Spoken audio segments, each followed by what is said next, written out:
cybercriminals have attacked a psychotherapy practice in Finland, and apparently they got their hands on more than 40,000 patient records and sensitive information about patient sessions. The attack seems to have already happened quite some time ago, but news about it only surfaced now as the attacker decided to demand a ransom of $450,000 for not publishing the sensitive data. The company Vastaamo has notified the local authorities and informed that some of their customer data has been stolen.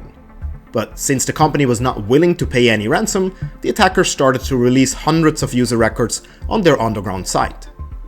In an attempt to still gain some profits, the attackers also approached the patients directly, asking for around $200 as kind of a hush money.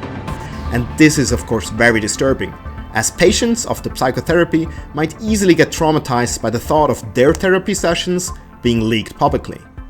It is not the first time that we have seen attackers blackmailing the end customer directly. For example, there was a case with a beauty clinic in the US, but luckily this still is rare. It is unclear if it was a targeted ransomware that simply skipped the encryption part, or a straight up data breach to begin with. But regardless of what malware was used, Acronis Cyber Protect can stop such cyber attacks through its multi-layered protection approach before they can exfiltrate any sensitive data of your clients.